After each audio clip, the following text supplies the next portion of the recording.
Hello and welcome to the Optimal Development Digest. I am your host and guide, Magi Ian. I'm here to share with you information and insights gathered from varied sources on matters of self-improvement and personal development.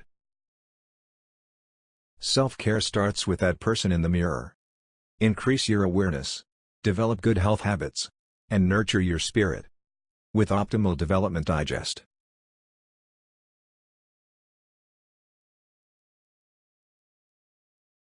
Disclaimer. Information presented here is not intended as, for or to diagnose nor treat medical conditions of any kind. Please seek licensed professional help to obtain a full and comprehensive analysis of your personal situation. For entertainment purposes only.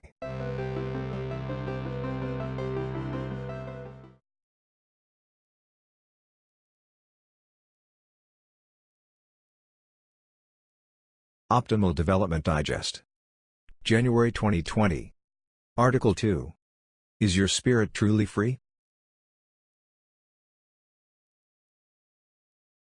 When people say things like, "She has such a free spirit," their intentions can vary wildly, depending on the situation, and who says it.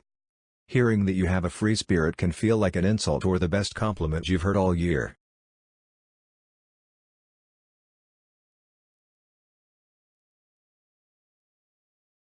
To be called free-spirited is often to be called a hippy or likened to someone who has no responsibility, sense of future or of self, or concern. That's the insulting part to those of us with a free spirit.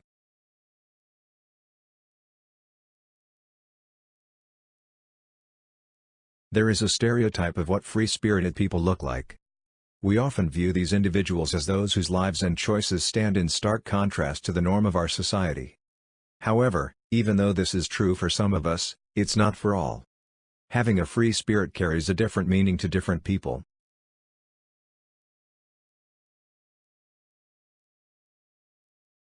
Free-spirited individuals are often comfortable with their own company. There is a difference between being alone and feeling lonely. When you're by yourself physically in a room or space, you're alone. When your spirit feels weakened and you feel alone, you're lonely. It becomes possible to be in a room full of people and be flooded with a crippling feeling of loneliness.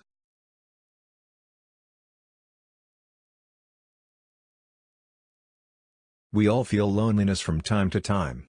While it can be detrimental to a person's self-esteem and spirit, it can also help us to build resilience outside of our comfort level. That being said, a free-spirited individual is mostly happy to be alone in their own company. They even enjoy the time alone with their inner selves and thoughts.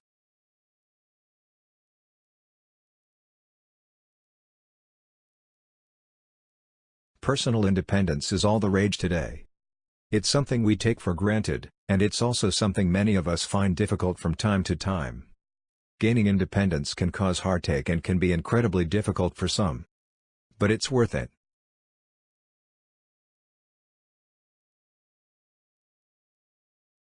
This doesn't mean that you purposely go against the grain. It can mean going against the grain of society or conforming because it's your choice to do so. Being independent is the ability to make decisions about your life, accept the consequences of your actions, and support yourself without a feeling of dependency on others.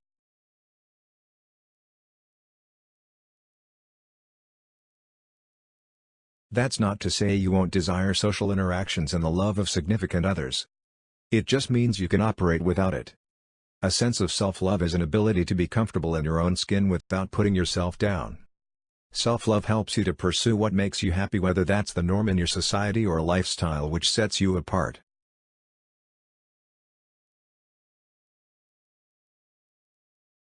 It also means taking personal responsibility for your own actions, feelings, and consequences. When you have a healthy sense of self-love, where would you want and be comfortable? Have the courage to do the things you want to do because it's what you want. Have the self-esteem to stand up in front of a crowd of people and speak because you have the courage and desire to.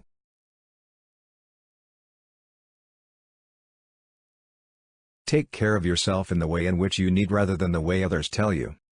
Can stand up for yourself. Can choose your own life's path. Are you a free spirit? Ask yourself and honestly answer these questions.